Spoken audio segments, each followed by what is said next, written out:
எங்களுக்கு 10.5% நாங்க போராட்டத்திற்கு மரியாதை கொடுத்து அவர்கள் கொடுத்தார்கள். அந்த மரியாதையும் நன்றி உணர்வும் நாங்க வச்சுக்கிட்டு தான் இருக்கோம். அதற்காக நாங்க அடிமையா இருக்க முடியாது இல்லையா? இப்ப ராமர் கோவில் 370 இது முத்தலாக் இது மாதிரி சட்டங்கள்ல பாமகவோட நிலைப்பாடும் இதேதானா? இதெல்லாம் வந்து இல்ல, தேர்தல் நேரத்தில் அமைவதுதான் கூட்டணி என்று நாங்க நம்புறோம். அவங்க ஒண்ணா 1000 பேசட்டும். மதவாத கட்சி, மோடி பூச்சாண்டி, இவரை காமிச்சு எவ்வளவு நாளைக்கு ஏமாத்த போறீங்க? பாஜக மதவாத கட்சி இல்லைன்னு சொல்ல வரீங்களா? பாட்டாளி மக்கள் கட்சி தான் ஒரு கூட்டணியிலும் முதல் கூட்டணியை யார் உறுதி செய்வாங்கன்னா பாமக தான். இந்த அமைப்பு இந்த தேர்தலில் மட்டும் எந்த அளவுக்கு இருக்குன்றது ஒரு கேள்வி வருது இல்ல? அதிமுக தோக்கவே இல்லையா? திமுக தோக்கவே இல்லையா? பாமக வந்து பாஜகவோட ஐக்கியமாகி அது ஒரு மதவாத கட்சியா வந்து அவங்க உருவெடுக்கிறாங்க. அவர் கட்சியை முதல்ல பார்க்கட்டும், ரைட்டுங்களா? எங்களை பொறுத்தவரை நாங்க வந்து 2 சீட்டு கொடுத்தா போதும், நாங்க இதுக்காக ஒட்டிக்கிட்டு போன்ற கட்சி எங்களுடைய கட்சி அல்ல. இப்ப பாஜக பக்கம் போறப்ப அதே அளவுக்கு வாக்குவதம் உங்களுக்கு கிடைக்குமா அப்படின்ற ஒரு விமர்சனம் வருது இல்ல? ஆட்சி காலத்துல வந்து அந்த இடைத்தேர்தலில் மிக நெருக்கடியான நிலைமையில இருக்கும்போது நாங்க தான் நின்று காப்பாற்றணும். ஆனா அதே தருமபுரியில பாட்டாளி மக்கள் கட்சி போட்டியிடும் போது அவங்க எங்களை காப்பாத்தலையே. ஒரு முடிவு எடுத்திருக்கோம். எங்களுக்கு வெற்றி தோல்வி என்பதை தாண்டி ஒரு முயற்சி எடுக்கிறோம். அந்த முயற்சி எப்படி போகுது? இன்னும் மாற்றம் என்பது ஒரு புள்ளியில தொடங்கணும் இல்லையா? நாங்க வந்து பாமகக்காக தான் வன்னியர்களுக்கான இடஒதுக்கீடு வந்து வாங்கி கொடுத்து தென் தமிழகத்தை நாங்க பகச்சுக்கிட்டோம். அவங்க மனசாட்சிக்கு தெரியணும். முதல்ல பாட்டாளி மக்கள் கட்சிக்கு ஒண்ணு இவங்க சும்மா கொடுத்துடல 10.5%. 2026 அன்புமணி அவர்கள் தான் முதல்வரா நிறுத்தணும், அதுக்கான வேலைகள்ல பாமக எல்லாமே நிர்வாகிகள் இறங்கணும் அப்படின்னு நம்ம சொல்லிட்டு இப்ப போய் பாஜகவோட ஐக்கியமாகிறது அப்படின்றது பாமகவோட எதிர்காலத்தில் பாதிப்பு ஏற்படுத்தாதா? 2026 பாட்டாளி மக்கள் கட்சி தலைமையிலான ஒரு அணியை அமைப்பதற்கான யூகத்தின் யுக்தியின் அடிப்படையில தான் நாங்க இந்த தேர்தலில் கூட்டணி வைப்போம். தெளிவா தான் நாங்க அப்பவே சொன்னோம்.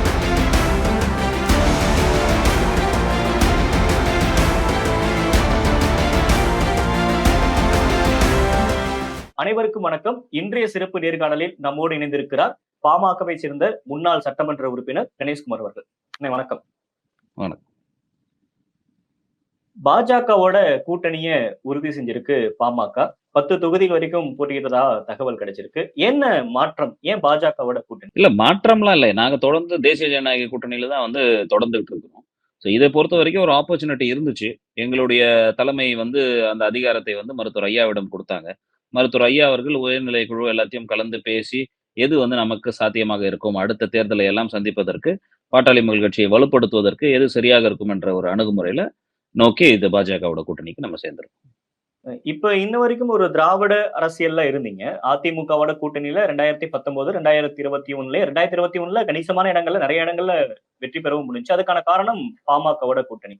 இப்ப பாஜகவோட கூட்டணி அமைக்கிறது அப்படின்றது எந்த அளவுக்கு ஒரு சாதகம் நினைக்கிறீங்க இங்க கள அரசியல்ல? இல்லை, எங்களை பொறுத்தவரை வந்து பாத்தீங்கன்னா, நாங்க தான் தமிழ்நாட்டுல முதல் கட்சி இந்த திராவிட கட்சிகளுக்கு மாற்று வேணும்னு சொல்லி கேட்டவங்க. நாங்க தொடர்ந்து எங்களை வலுப்படுத்துகின்ற வேலையை தான் ஒரு அரசியலையும் நாங்க பண்ணிக்கிட்டு வந்தோம். 2016ல அதனுடைய உச்சமாக நாங்க தான் தமிழ்நாட்டுல முதல் கட்டமாக தனித்து போட்டியிடுவோம் சொல்லி நாங்க தனித்து களம் கண்டோம். ஒரு தேர்தலுக்கு ஏத்த போல ஒரு வியூகங்களை அமைத்து போட்டியிடுவதற்கான சூழ்நிலை தான் இருந்து கொண்டிருந்தது. இந்த தேர்தலை பொறுத்தவரை பாத்தீங்கன்னா, இது வரைக்கும் திமுக, அதிமுக இப்படிதான் இருந்து கொண்டிருந்தது. இதுக்கான ஒரு மாற்று இந்த மக்களுக்கு சிந்திப்பதற்கான வாய்ப்பு இது வரைக்கும் ஒரு சூழ்நிலை உருவாகாத இந்த சூழ்நிலையில இன்றைக்கு ஒரு மிகப்பெரிய சூழ்நிலை உருவாகி இருக்கு. ஏன் அந்த சூழ்நிலையை வந்து பாமக பயன்படுத்தக்கூடாது? ஏன்னா பாமகவுடைய அந்த செயல்பாடுகள் இதையெல்லாம் கொண்டு போய் சேர்ப்பதற்கு எங்களிடம் போதிய வலிமை இல்லாத காரணத்தினால்தான் தொடர்ந்து எங்க மேல சாதி கட்சி சாதி கட்சி சாதி கட்சின்னு சொல்லிட்டு இருந்தாங்க. அதை தாண்டி நாங்க செய்த சாதனைகளை எல்லாம் மக்களிடம் கொண்டு சேர்ப்பதற்கான வேலைகளை செய்வதற்கும் எங்களிடம் அதற்கான போதிய பொருளாதார வசதியும் இல்ல. அதோட தாண்டி இன்னொரு பக்கம்னா மீடியா சப்போர்ட்டோ எல்லாம் இல்லாத சூழ்நிலையில தான் எங்க மீது இந்த சாயம் பூசப்பட்டது. இதையெல்லாம் போக்குவதற்கு கொண்டு போய் சேர்வதற்கு இன்றைக்கு நாங்க தனித்து காலம் போது சரியாக இருக்கும் அப்படின்றதுனாலதான் இந்த ஒரு முடிவை நாங்க எடுத்திருக்கோம். இப்ப பாஜகவோட சேர்ந்தோம் அப்படின்னா கட்சிக்கு எந்த அளவுக்கு ஒரு இங்க களத்துல அந்த அளவுக்கு சாதனை இருக்கும்னு நினைக்கிறீங்க? ஒரு சாதகமா எப்படி இருக்கும்னு நினைக்கிறீங்க? ஏன்னா இங்க வந்து இன்ன வரைக்கும் பாஜகவோட ஓட் பேங்க் அப்படின்றது இன்னும் 2% வரல, 3 அப்படிதான் இருக்கு. அப்படி இருக்கப்ப நீங்க சொல்ற மாதிரி வட தமிழகத்துல ரொம்ப ஒரு ஸ்ட்ராங்கான கட்சி பாமக அப்படின்றப்ப இப்ப நீங்க பாஜகவோட போய் சேருது அப்படின்றது இன்னும் உங்களை சுருக்கிடாதா? அவங்க ஓட் பெர்சன்டேஜ் வந்து சுருக்கிடாதா? ஒரு முயற்சி தானே. நாங்க கடந்த முறை தனியாவே களத்தை சந்திச்சோன்றோம் இல்லையா? கடந்த முறை நாங்க களத்தை தனியாவே சந்திச்சோம். எங்களுடைய கோரிக்கைகள், எங்களுடைய தேர்தல் அறிக்கை எல்லாம் வந்து தலை சிறந்த தேர்தல் அறிக்கைன்னு ஆங்கில நாளிதழ்கள் எல்லாம் பேசினாங்க. ஆனா இந்த மக்களுக்கு போய் புரிய வேண்டிய இடத்துல நாங்க இல்லையா? இன்னைக்கு உத்து பார்க்கக்கூடிய இடத்துல பாட்டாளி மக்கள் கட்சி வந்திருக்குல்ல.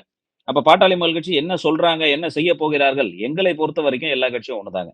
ரைட்டுங்களா? பாட்டாளி மக்கள் கட்சி என்பது ஒரு தனி கட்சி, பாஜக என்பது ஒரு தனி கட்சி, காங்கிரஸ் என்பது ஒரு தனி கட்சி எல்லாமே. இந்த தேர்தல்ல நாங்க இவர்களோட சேர்ந்து போட்டியிட்டா, எங்களை நாங்க வலுப்படுத்துவதற்கு அதிமுக கூட்டணியோட இந்த கூட்டணி சரியாக இருக்கும் என்று கருதின காரணத்தினால தான் நாங்க இந்த கூட்டணிக்கு போறோம். இப்ப பொதுவா ஒரு பார்வைகள் வைக்கப்படுதுல்ல. பாஜக வந்து ஒரு மதவாத கட்சி அப்படின்ற ஒரு பார்வைகள் இருக்குல்ல. இது எதுவுமே நீங்க பரிசீலனைக்கு உட்படாம கூட்டணியில சேர்ந்திருக்க மாட்டீங்க. இப்ப பாஜக மேல ஆல்ரெடி ஒரு பிம்பம் இருக்கு. தமிழ்நாட்டுக்கான நிதி உதவியில இருந்து எதுவுமே தரமாட்றாங்க அப்படின்ற விமர்சனங்களும் இருக்கு. ஜாதிவாரி கணக்கெடுப்பு எடுக்கிறதுல இருந்து நெறைய விஷயங்கள் இப்படி இருக்கிறப்ப இந்த கூட்டணிய சேர்ந்து நெறைய விஷயங்கள் சாதிச்சிட முடியும் அப்படின்னு நம்புதா பாமக? 100% எங்களுடைய வலிமை இருக்கும்போது தானே நாங்க சாதிக்க முடியும். இதே சமூக நீதி எடுத்துக்கிட்டீங்கன்னா, காங்கிரஸ் கூட்டணியில நாங்க இருக்கும்போது காங்கிரஸ் கூட்டணி எதிராக தான் இருந்தாங்க. மண்டல் கமிஷனுடைய அறிக்கையை பரிந்துரை செய்யாததுக்கான முக்கிய காரணம் இப்ப காங்கிரஸ் கட்சி தான். இன்றைக்கு தான் வந்து ஓபிசிய பத்தியே காங்கிரஸ் தலைவர் ராகுல் காந்தி இத்தனை ஆண்டு காலத்துக்கு பிறகு இப்பதான் பேசுறாரு. ஆனா யுபிஏ கவர்மெண்ட்ல இருக்கும்போது எங்களுடைய மருத்துவர் ஐயா எங்களுடைய வலிமை அப்ப இருந்த காரணத்தினால யுபிஏ மீட்டிங்ல வலுப்படுத்தி அந்த உயர்கல்வியில ஓபிசிக்கான இடஒதுக்கீட நிலைநாட்டியது பாட்டாளி மக்கள் கட்சி. அப்ப எங்களுடைய வலிமையை நாங்க வந்து இருக்கும் இடத்துல எவ்வளவு அழுத்தம் கொடுத்து எல்லா விஷயத்தையும் சாத்தியக்கூறுக்கு கொண்டு வருவோம்ன்ற சூழ்நிலையை வந்து நாங்க ஏற்படுத்துவோம். நாங்க எந்த இஷ்யூ பேஸ்ட்ல எந்த இடத்துலயும் காம்ப்ரமைஸ் ஆகி போக வேண்டிய அவசியம் எங்களுக்கு இல்ல. இப்ப நாங்க பாஜகவோட மத்த கூட்டணி இருக்கப்ப காம்ப்ரமைஸ் செய்ய வேண்டிய நிலைமை வரும் இல்லையா? இப்ப அவங்க மத்தியில இருக்கிறப்ப இன்கேஸ் 2024 தேர்தலுமே அவங்களோட ஒன்றிணைஞ்சு உங்களுக்கான தேவைகள வாங்க முடியும்னு நம்புறீங்களா? நாங்க தான் செஞ்சு காமிச்சிருக்கோம்னு சொல்றோம் இல்லீங்களா? யுபிஏ 1 கவர்ன்மென்ட்ல நாங்க ஆட்சியில இருந்தோம். அன்னைக்கு ஆட்சியில பங்கேற்றோம். அன்னைக்கு எங்களுடைய வலிமை அத்தன இருந்தது. 6 நாடாளுமன்ற உறுப்பினர வச்சு ஆட்சியில நாங்க பங்கேற்றோம் அன்னைக்கு. அன்னைக்கு அவங்க மட்டும் என்ன இடஒதுக்கீடு குடுத்துட்டாங்களா? சமூக நீதியை நிலைநாட்டிட்டாங்களா? இல்லையே. நாங்க தானே நிலைநாட்ட வச்சோம். அவங்களும் அன்றைக்கு எதிராக தானே இருந்தாங்க. மண்டல் கமிஷன் அறிக்கையை கிடப்புல போட்டது யாரு முதல்ல? காங்கிரஸ் கட்சி தானே. அப்ப ஒட்டுமொத்தமாக இருக்கும்போது, அத வந்து அந்த கூட்டணியில இருந்து நாங்க வலுவா இருந்த காரணத்தினால அத நிறைவேற்ற வச்சோம் நாங்க. அப்படி ஒரு சூழ்நிலை இங்க அமையும் பொழுது, மக்களுக்கு தேவையான விஷயங்களை சாதிக்க முடியும்னு நாங்க நம்புறோம். இதுக்கு தேவை நாங்க வலிமையா இருக்கணும். நாங்க வலிமையாக இருக்கணும். எங்களுக்கு எந்த இடத்துல அதிகமான எண்ணிக்கையில எங்களால போட்டியிட்டு வெற்றி பெறுவதற்கான வாய்ப்பு இருக்கோ, அத தான் நாங்க ஆலோசிச்சு நாங்க செய்வோம். இப்ப தமிழக அரசியல் களத்துல பொறுத்த வரைக்குமே தொடர்ந்து எல்லாரும் சொல்லிட்டு இருக்க ஒரு விஷயம் வந்து 2019 ஆகட்டும், 2021 ஆகட்டும், நீங்க கூட நெறைய இடத்துல சொல்லியிருக்கீங்க. இடைத்தேர்தல் ஆகட்டும், இந்த சட்டமன்ற தேர்தல்ல அதிமுகவோட வெற்றிக்கு உதவுனது நாங்க தான். எங்களோட வோட் பேங்க்ல இடத்துல வட தமிழகத்துல நெறைய இடங்கள்ல அவங்க ஜெயிச்சாங்க. சேலத்துல வந்து அவங்க ஸ்வீப்பே செஞ்சாங்க. உங்க கூட்டணி தான் ஸ்வீப்பே செஞ்சாங்க. அந்த அளவுக்கு ஒரு ஸ்ட்ராங்கான ஒரு அலையன்ஸ் வந்து அதிமுக, பாமக இருந்துச்சு. இப்ப பாஜக பக்கம் போறப்ப அதே அளவுக்கு வாக்கு விகிதம் உங்களுக்கு கிடைக்குமா அப்படின்ற ஒரு விமர்சனம் வருதுல்ல? நாங்க தான் சொல்றோம் இல்லைங்களா, ஒரு மாற்றத்த நாங்க முன்னெடுக்கிறோம். ஒரு முன்னெடுப்போம் நாங்கன்றேன். இப்ப நீங்க சொன்னீங்க வோட் ஷேர் எல்லாம் மாறுச்சு, போச்சு எல்லாம் தான் உண்மதான். நாங்க தான் வந்து எடப்பாடியார் அவர்களுடைய ஆட்சி காலத்துல வந்து அந்த இடைத்தேர்தல்ல மிக நெருக்கடியான நிலைமையில இருக்கும்போது நாங்க தான் நின்னு காப்பாத்துனோம். ஆனா அதே தர்மபுரியில பாட்டாளி மக்கள் கட்சி போட்டியிடும்போது அவங்க எங்கள காப்பாத்தலையே. இப்படி பல விஷயத்துல அத காப்பாத்தல இந்த சென்ஸ் வோட் ஷேர் நடக்கலையே. அப்ப பல காரணங்கள் இதெல்லாம் நாங்க மனசுல வச்சு ஆராய்ஞ்சு தான் இந்த கூட்டணிக்கு செல்ல வேண்டிய ஒரு முடிவு எடுத்திருக்கிறோம். எங்களுக்கு வெற்றி தோல்வி என்பதை தாண்டி ஒரு முயற்சி எடுக்கிறோம். அந்த முயற்சி எப்படி போகுது? இன்னும் மாற்றம் என்பது ஒரு புள்ளியில தொடங்கணும் இல்லையா? அந்த மாற்றத்த நாங்க தான் 2016ல துவங்கி வச்சோம். இல்ல அந்த மாற்றம் மாற்றம் முன்னேற்றம் அப்படின்றத முன்னிலைப்படுத்துறீங்க. இங்க திராவிட கட்சிகளுக்கு மாற்று நாங்க தான் அப்படின்னு பாமக தொடர்ந்து நெறைய இடங்கள்ல சொல்லிட்டு இருக்கீங்க. தொடர்ந்து அந்த மாற்றம் அப்படின்றத சொல்லிட்டே இருக்கீங்க இல்லையா? அது கன்டினியூட்டியா மாறிக்கிட்டே இருக்கு இல்லையா? அதுதான் கேள்வி வருது. இல்ல நீங்க அதுதான் நல்லா புரிஞ்சுக்கணும். எங்களை வலுப்படுத்துகின்ற வேலைய நாங்க செய்றோம். இதற்கு முன்னாடி இந்த ஆப்ஷன் இல்ல. ஆப்பர்ச்சுனிட்டி இல்ல. தனியா நிற்பதற்கான ஒரு வழி இருந்தது. அந்த தனியாவும் நாங்க நின்னோம். தனியா நின்னு போட்டியிட்டோம். தனியா நின்னு போட்டியிட்டபோது எங்களுடைய கொள்கைகளையோ, எங்களுடைய செயல்பாட்டுகளையோ, எங்களுடைய ஆவணங்களையோ, தேர்தல் அறிக்கையோ மக்களிடம் கொண்டு சேர்ப்பதற்கான வழிவகை முழுசா செல்ல அடையாத காரணத்தினால தான் நாங்க தோல்விய தழ வேண்டிய அன்னைக்கு சூழ்நிலை இருந்துச்சு. இன்னைக்கு ஒரு முயற்சிய நாங்க மேற்கொள்றோம். இந்த முயற்சி வெற்றி அடையுதா, இல்லையா என்பதை தீர்மானிக்கக்கூடியவர்கள் மக்கள் தான். மக்களிடம் விடுறோம். இத்தனை ஆண்டு காலம் இந்த ஆட்சி இப்ப எல்லார் மேலயும் இப்ப மதவாத கட்சி பாஜகன்னு சொல்றீங்க. பாட்டாளி மக்கள் கட்சிய சாதி கட்சின்னு சொல்றீங்க. திமுகவ ஊழல் கட்சின்னு சொல்றீங்க. அதிமுகவ ஊழல் கட்சின்னு சொல்றீங்க. ஒரு கட்சிக்கு ஒரு அடையாளம் வச்சுக்கிட்டு தான் இருக்கிறீங்க. அப்ப ஏதாவது ஒரு இடத்துல ஒரு புள்ளியில இத்தனை ஆண்டு காலத்திற்கான ஒரு மாற்றத்தை, ஒரு புது உத்வேகத்தை மக்கள் எதிர்பார்த்தார்கள் என்று சொன்னால் இந்த கூட்டணிய 100% ஆதரிப்பார். அதிமுக தரப்புல இருந்து ஒரு விமர்சனத்த முன்வைக்கிறாங்க. நாங்க வந்து பாமகக்காக தான் வன்னியர்களுக்கான இடஒதுக்கீடு வந்து வாங்கி குடுத்து தென் தமிழகத்த நாங்க பகச்சுக்கிட்டோம். எங்களுக்கு வோட் பேங்க் வந்து 2021ல அந்த பக்கம் மிகப்பெரிய ஒரு சாதகமா அமையல. அப்படி இருந்து நான் இவ்ளோ இது பண்ண பாமக எங்களை வந்து மறந்துட்டு கூட்டணி விட்டு பாஜகக்கு போயிட்டாங்க. அப்படின்ற ஒரு விமர்சனத்த வைக்கிறாங்கல்ல உங்க மேல. அதான் நாங்க சொல்றோம் இல்லைங்களா? இப்ப விமர்சனம் வந்து வைக்கிறவங்க 1000 வைக்கலாம். அவங்க மனசாட்சிக்கு தெரியணும் முதல்ல. பாட்டாளி மக்கள் கட்சிக்கு ஒண்ணும் இவங்க சும்மா குடுத்துறல 10.5% பாட்டாளி மக்கள் கட்சி தியாகம் பண்ணுது. முன்னாள் முதல்வர் ஜெயலலிதா அவர்கள் இருக்கும்போது, கலைஞர் இருக்கும்போது 30 தொகுதியில போட்டியிட்ட பாட்டாளி மக்கள் கட்சி, தன்னுடைய அங்கீகாரம் இழந்தாலும் சரி, தனக்கு அங்கீகாரம் கிடைக்கவிட்டாலும் என்று சரி, எங்களுக்கு 10.5 தான் தேவை என்பதற்கு நீ எந்த சீட்டுனா குடுங்கன்னு சொல்லி அன்னைக்கு ஒத்துக்கிட்டு கூட்டணிக்கு போனோம். அதற்கு முன்னாடி மாற்றம், முன்னேற்றம், அன்புமணி என்று எங்களுடைய மருத்துவர் சின்னையாவை வைத்து தேர்தலை சந்தித்துவிட்டு 2019ஆம் ஆண்டு உங்களுக்கு ஆட்சி பறிபோகின்ற சூழ்நிலையில நீங்க வந்து கேட்ட காரணத்தினால எங்களை நாங்கள் தியாகம் செஞ்சு உங்க ஆட்சியை காப்பாத்தணும். அப்ப யார் நன்றி கெட்டவர்கள்? அப்படிப்பட்ட எங்களை நீங்க தர்மபுரியில என்ன செஞ்சீங்க? தர்மபுரியில வெற்றி பெற வச்சுட்டு நீங்க இதெல்லாம் சொல்லியிருந்தீங்கன்னா சந்தோஷம். தர்மபுரியில 2 தொகுதியில அதிமுகவை நாங்க வெற்றி பெற வைக்கிறோம். ஆனா ம். நாடாளுமன்ற தேர்தல்னு வரும்போது மருத்துவர் அன்புமணி ராமதாஸாரால வெற்றி பெற முடியல. அந்த இடத்துல அந்த 2 தொகுதியிலயும் நாங்க கம்மியா போறோம். எம்எல்ஏ எலக்ஷன்ல ஓட்டு அதிகமாகுது. எம்பி எலக்ஷன்ல ஓட்டு கம்மியா. ஒரே நேரத்துல நடக்கின்ற தேர்தல். நான் சொல்றது. 70,000 தான் அப்ப வித்தியாசம். அதுதான் சொல்றேன். அப்ப அந்த 2 தொகுதியிலுமே சொல்றேன் நானு. அந்த அந்த சூழ்நிலையில பார்த்தீங்கன்னா, கிட்டத்தட்ட 5 தொகுதியிலுமே முழுக்க முழுக்க இந்த கூட்டணி வலுவாக இருந்த இடம். அப்ப வோட் ஷேர் ம். ஏதோ ஒரு இடத்துல நடக்கல. அப்ப எங்களுக்கு தேவை எங்களை வலுப்படுத்துவதற்கு. நாங்க குறை சொல்லல. இப்பவும் சொல்லல. நாங்க அதிமுகவ குறை சொல்லல. எங்களுக்கு 10.5% நாங்க போராட்டத்திற்கு மரியாதை குடுத்து அவர்கள் குடுத்தார்கள். அந்த மரியாதையும், நன்றி உணர்வும் நாங்க வச்சுக்கிட்டு தான் இருக்கோம். நாங்க இல்லன்னுலாம் சொல்லல. ஆனா அதற்காக நாங்க அடிமையா இருக்க முடியாது இல்லையா? நாங்க வந்து இது ம். குடுத்தீங்கன்றதுக்காக மத்தவங்கள மாரி எனக்கு 2 சீட்டு குடுத்தாலும் சரி, எனக்கு சீட்டே குடுக்கலனாலும் சரின்ட்டு நாங்க நிக்க முடியும். எங்களை வலுப்படுத்திக்கிட்டு நாங்க இந்த மக்களுக்கு என்ன நல்லது செய்யணும்? எங்களால இந்த மக்களுக்கு என்ன செஞ்சு காட்ட முடியும்? 5 ஆண்டு காலம் நாங்க இருந்தோம். 5 ஆண்டு காலம் மத்திய சுகாதாரத்துறை அமைச்சராக இருந்த அன்புமணி ராமதாஸ் செய்த சாதனைகள இன்னி வரைக்கும் யாராலும் மீட்டெடுக்க முடியல. அதுக்கு பதில் ம். செஞ்சு குடுக்க முடியல. ரயில்வே துறையில நாங்க இருந்த 5 ஆண்டு காலம் மீட்டர் கேஜே இல்லாம தமிழ்நாட்டுக்கு அவ்ளோ திட்டங்கள் கொண்டு வந்தோம். அதற்கப்புறம் எத்தன திட்டங்கள் கொண்டு வரப்பட்டது? முடியல. அப்ப இதெல்லாம் நாங்க செஞ்ச சாதனை. இப்ப எங்களுடைய சாதனைகள இடஒதுக்கீடு. எங்க தாழ்த்தப்பட்ட மக்களுக்கு எதிரானவர்கள் திரும்ப திரும்ப சொல்றீங்க. தாழ்த்தப்பட்ட மக்களுக்கு எய்ம்ஸ்ல இடஒதுக்கீட கொண்டு வந்து காமிச்ச கட்சி பாட்டாளி மக்கள் கட்சி. அயோத்திதாச பண்டிதரின் பெயரை நேஷனல் இன்ஸ்டிடியூட் ஆஃப் சித்தாக்கு வச்ச கட்சி பாட்டாளி மக்கள் கட்சி. அப்ப இத்தனையெல்லாம் நாங்க செஞ்சு எங்க மேல நீங்க திரும்ப திரும்ப திரும்ப திரும்ப இந்த சாயத்த போடுறீங்கன்னா, எங்களுடைய செயல்பாடுகளை நாங்க உன்னிப்பாக கொண்டு போணும். அதற்கு இந்த வழி சரியான வழியாக இருக்கும்னு நாங்க நம்புறோம். அதிமுகவோட உறவு முறிஞ்சதுக்கு இந்த 2019ல அன்புமணி அவர்கள் தோத்தது தான் காரணம் அப்படின்னு சொல்ல வரீங்களா? அப்படி இல்ல. அதுக்கப்புறம் தானே நாங்க சட்டமன்ற தேர்தல் அவங்க கூட சேர்ந்தே சந்திச்சோம். ம். ம். ம். 10.5% இடஒதுக்கீடுக்காக நாங்க 10 தேர்தலை வந்து அவங்க கூட சேர்ந்து தான் சந்திச்சோம். அதற்கு பிறகு உள்ளாட்சி தேர்தல் வரும்பொழுது தான் நாங்க தனித்து களம் காண்கிறோம். கூட்டணி ம். வோட் ம். ஷேரிங்ல எங்களுக்கு தேவையான இடங்கள் வந்து அந்தந்த மாவட்ட வாரியாக குடுப்பதற்கான நேரம், அவகாசம் எல்லாம் இல்ல. பேச்சுவார்த்தை துவங்குவதற்கு காலதாமதமான காலத்தினால் தான் நாங்க வந்து அன்னைக்கு தேர்தல அங்கேயே வந்து நாங்க உள்ளாட்சி தேர்தல தனியா சந்திச்சோம். இது ஒரு வாய்ப்பு இருந்தது. நாங்க தேசிய ஜனநாயக கூட்டணியில தான் தொடர்ந்து பயணிச்சுக்கிட்டு வந்தோம். இப்ப இது ஒரு ஆப்ஷன் இருந்துச்சு. ஒய் நாட் நம்ம பார்ப்போம். எங்களுக்கான வலிமைய நிரூபிப்பதற்கான அங்கீகாரத்தை அவங்க குடுக்குறார்களான்னு பார்த்தோம். சரியாக வராத காரணத்தினால தான் நாங்க வந்து இந்த கூட்டணிய நாங்க தேர்ந்தெடுத்து போனோம். இன்னொரு விமர்சனம் வைக்கப்படுது. ராமதாஸ் அவர்களோட கனவ வந்து மோடி அவர்கள் நிறைவேத்தினாரு அப்படின்னு அன்புமணி அவர்கள் பேசியிருக்காரு. இப்ப ராமர் கோவில், 370 இது முத்தலாக் இது மாதிரி சட்டங்கள்ல பாமகவோட நிலைப்பாடும் இதேதானா? பாஜகவோட நிலைப்பாடு தான் பாமகவும் இல்ல. இருக்கா? 100% நாங்க ராமதாஸ் வேறுபடுவோம். நாங்க அவர்கள் விட்டிருக்காரு. அப்படி இருக்கிறப்ப இங்க தேசத்துல ஒரு திட்டத்த நம்ம மாநிலத்துல எதிர்க்கிறப்ப எப்படி அந்த கட்சியோட கூட்டணியில இருக்க முடியும்னு ஒரு கேள்வி வருதுல்ல? நாங்க இப்ப இல்ல இல்லையா? எல்லா வாட்டிலயும் தான். கூட்டணியில இருந்தாலும் அந்த கட்சி செய்கின்ற தவறுகளை நாங்க உரத்த குரல்ல சுட்டிக்காட்டுற கட்சி பாட்டாளி மக்கள் கட்சியா இல்லையா? ம். விவசாயத்தை அழித்து துணை நகரம் கொண்டு வரும்போது, அதே கூட்டணி திமுக கூட்டணியில இருக்கும்போது எதிர்த்த தலைவர் யாரு? மருத்துவர் ஐயா தானே! ஒரு வாட்டியும் அந்த கூட்டணியில இருக்கும்போதும் மக்களுக்கு இலவச மின்சாரம் 2001 அதிமுக கூட்டணி இலவச மின்சாரம் விவசாயிகளுக்கு ரத்து செஞ்சபோது தூக்கு கயிறுல தொங்குவோன்னு மவுண்ட் ரோட்ல வந்து நின்ன தலைவர் யாரு? மருத்துவர் ஐயா தானே! அன்னைக்கு கூட்டணியில தானே இருந்தாரு. அப்ப கூட்டணியில இருந்தாலும் அதான் சொல்றேன் இல்லையா? அவங்க கட்சி, அவங்களுடைய கொள்கை வேற, எங்களுடைய கொள்கை வேற. தேர்தலுக்காக ஒன்றாக சேர்ந்து நாங்க பயணிக்கிறோம். இப்ப ஏன் இந்த தேர்தலுக்காக ஒண்ணா சேர்ந்து பயணிக்கிறோம்னு சொன்னா, மக்களுக்கு ஒரு மாற்றத்தை குடுப்பதற்கு இது ஒரு அணியாக அமையட்டும். இப்ப மக்கள் நல கூட்டணின்னு என்று ஒரு கூட்டணி அமைஞ்சது. அந்த கூட்டணி ம். எந்த அளவுக்கு வெற்றி பெற போகுது அப்படின்ற ஒரு சூழ்நிலை மக்களிடம் எதிர்பார்த்தாங்க. ஆனா அதுக்கான ரிசல்ட் வரல. அதற்காக அந்த கூட்டணி கலைஞ்சது. அந்த கூட்டணி இருக்கும்போது அவங்க திமுக விமர்சனம் பண்ணாதவங்களா? இன்னைக்கு அத்தன பேரும் திமுக கூட இருக்கிறாங்க. இதெல்லாம் வந்து இல்ல. தேர்தல் நேரத்தில் அமைவதுதான் கூட்டணி என்று நாங்க நம்புறோம். அவங்க ஒண்ணா 1000 பேசட்டும். இது மதவாத கட்சி, மோடி, பூச்சாண்டி இவர காமிச்சு எவ்வளவு நாளைக்கு ஏமாத்த போறீங்க? இப்ப சிஏஏ சட்டம் என்று சொன்னீங்கன்னா, இப்ப சிஏஏ பாஜக சட்டத்துல மதவாத கட்சி இல்லைன்னு சொல்ல வரீங்களா? ஏங்க நாங்க சொல்றேன் இல்லீங்களா? மதவாத கட்சி இல்லன்னு நான் சொல்லுவேன். என்னுடைய கருத்து. புரியுதுங்களா? ம். ஏன்னா அதுல பார்த்தீங்கன்னா, பல விஷயங்கள் இருக்கு. முத்தலாக் சட்டத்தை எதிர்த்தது யார்?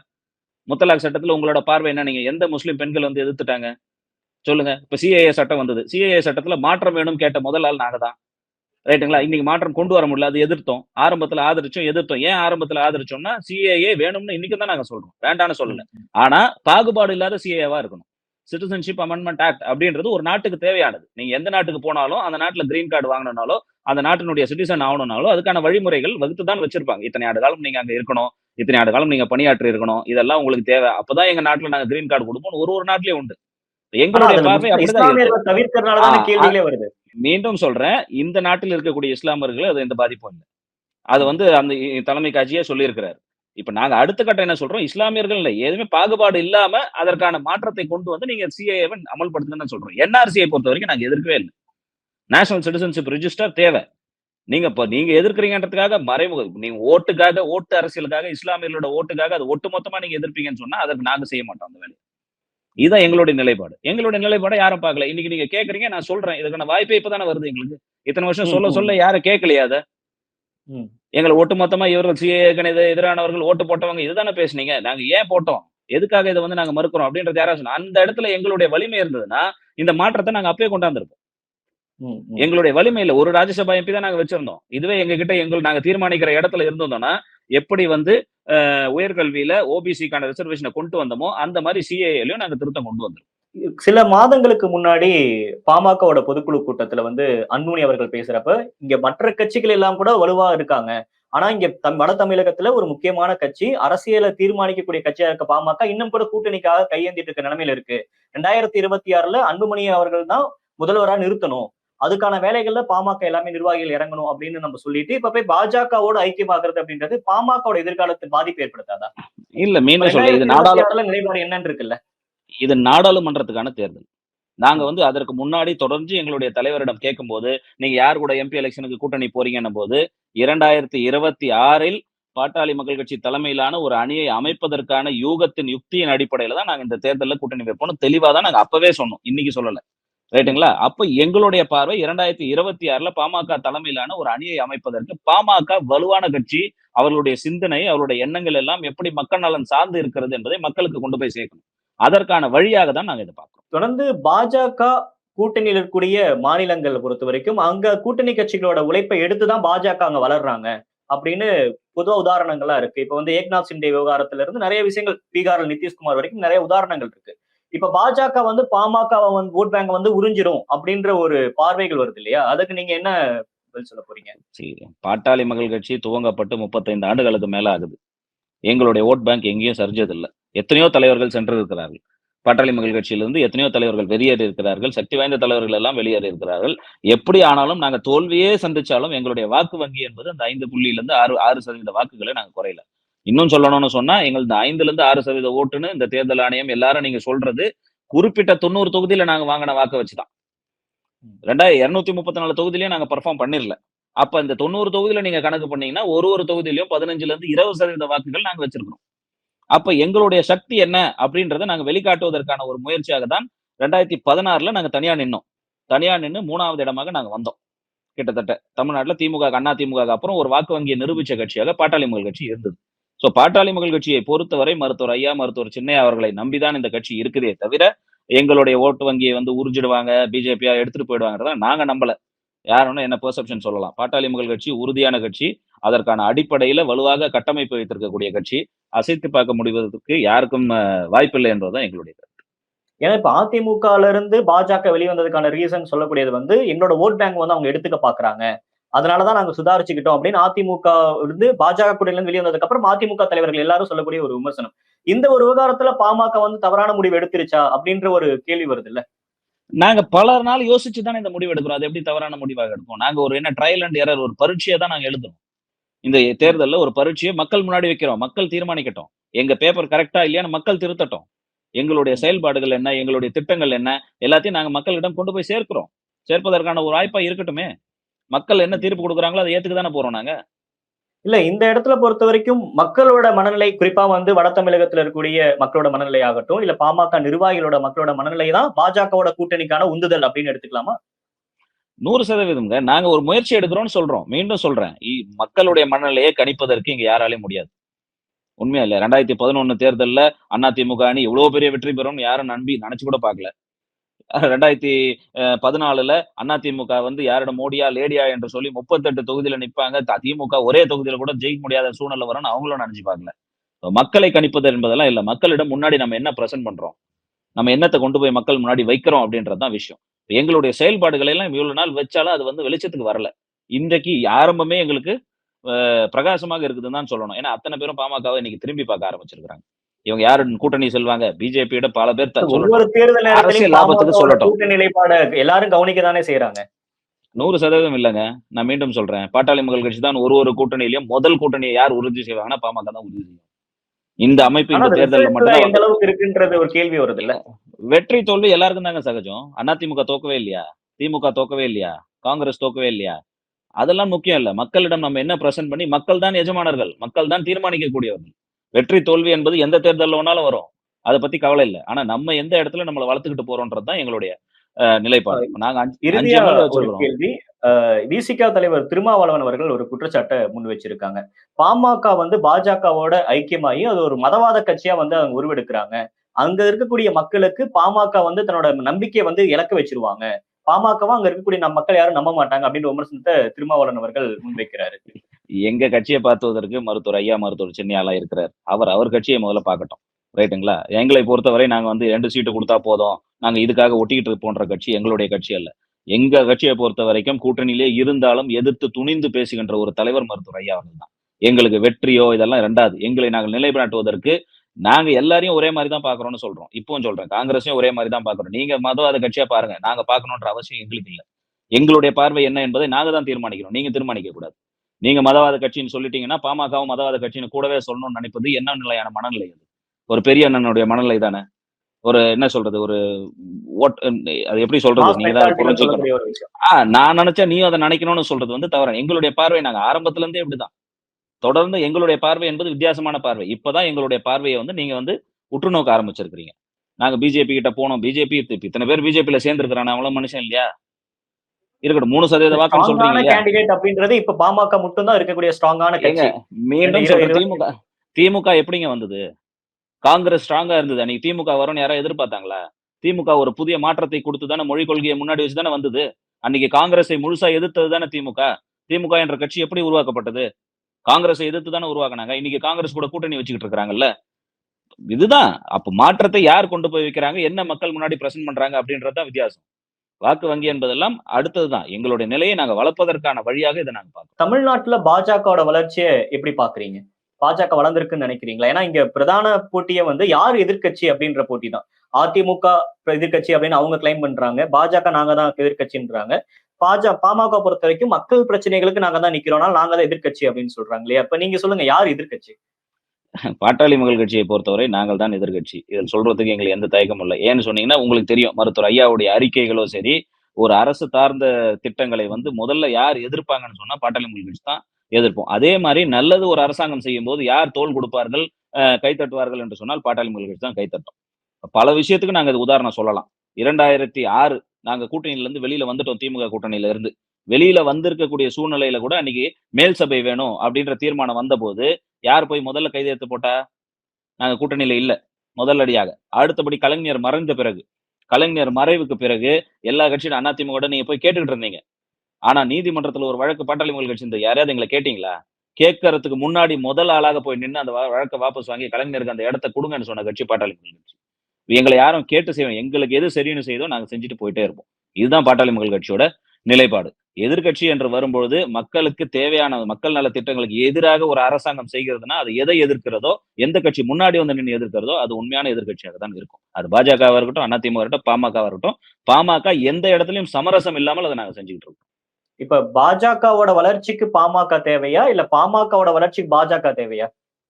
இது பாமகவுடைய வளர்ச்சி, பாஜகவுடைய வளர்ச்சி எல்லாம் தாண்டி மக்களுக்கான ஒரு வளர்ச்சி, மக்களுடைய வாழ்வாதாரத்துக்கான ஒரு வளர்ச்சிக்கு இந்த 2 கட்சியுமே தேவை என்பதுதான் இன்றைக்கு இருக்கக்கூடிய ஒரு சூழ்நிலை. இப்ப தமிழக களத்துல பொறுத்தவரைக்கும் திமுக கூட்டணி அப்படின்றது ஒரு இன்டாக்டான கூட்டணி. 2019 என்ன ஃபார்முலா யூஸ் பண்ணாங்களோ, அதே ஃபார்முலா தான் 2024லயும் இருக்காங்க. ஒரு 3, 4 தொகுதி மட்டும் தான் மாற்றம் இருக்கு. மத்தபடி எல்லா இடத்துலயும் அவங்க தான் போட்டியிட போறாங்க. இதை எதிர்த்து என்டிஏ கூட்டணி என்ன வித தாக்கத்தை ஏற்படுத்திரும்னு நினைக்கிறீங்க? அது வருங்காலங்கள்ல பார்ப்பீங்களே, இன்டாக்ட்டாக இருக்குது அப்படின்னு சொன்னீங்கன்னா, அவங்க வந்து வாக்கு வங்கி முஸ்லிம் வாக்குகளை மட்டுமே, சிறுபான்மையினர் வாக்குகளை வந்து மையமாக வச்சே தான் அந்த கூட்டணி வந்து இன்டாக்ட்டா இருக்குது. அவங்களுக்கு தேவையெல்லாம் வந்து மக்களுக்கான நலத்திட்டங்களோ, மக்கள் சார்ந்த சிந்தனையோலாம் கிடையாது. நாங்க நிக்கணும், நாங்க ஜெயிக்கணும். எங்களுடைய வெற்றி, எங்க எங்க எங்களுக்கு வந்து எங்க பேருக்கு பின்னாடி பதவி இருந்தா போதும். அப்படின்ற ஒரு எண்ணத்துல தான் இவங்க இந்த வாக்காளர்களை சிறுபான்மை வாக்காளர்களை எவ்வளவு நாளைக்கு தான் ஏமாத்த முடியும்? ஒரு குறிப்பிட்ட காலம் வரைக்கும் தான் ஏமாத்த முடியும். அது ஏமாத்தி அந்த வாக்குகளை வாங்குவதற்காக ஒரு உருவாக்கப்பட்டு, அதுல தான் அந்த ஒரு மையப்புள்ளியை தாண்டி இவர்களிடம் எந்த ஒரு விஷயமும் கிடையாது. நாங்க எங்களை பொறுத்தவரை எங்களுடைய செயல் திட்டம் இப்ப வரும். குறைந்தபட்ச செயல் திட்டத்துல நாங்க என்னென்ன முன்வைக்கிறோன்றதெல்லாம் உங்களுக்கு தெரியும். அதை தாண்டி நாங்க மக்களிடம் என்னென்ன கோரிக்கைகள கொண்டு போய் சேர்த்து இந்த தேர்தலை சந்திக்க போறோம் என்பதை நீங்க பார்க்க தான் போறீங்க. நிறைய விஷயங்கள் பகிர்ந்துகிட்டீங்க. நன்றி, வணக்கம்.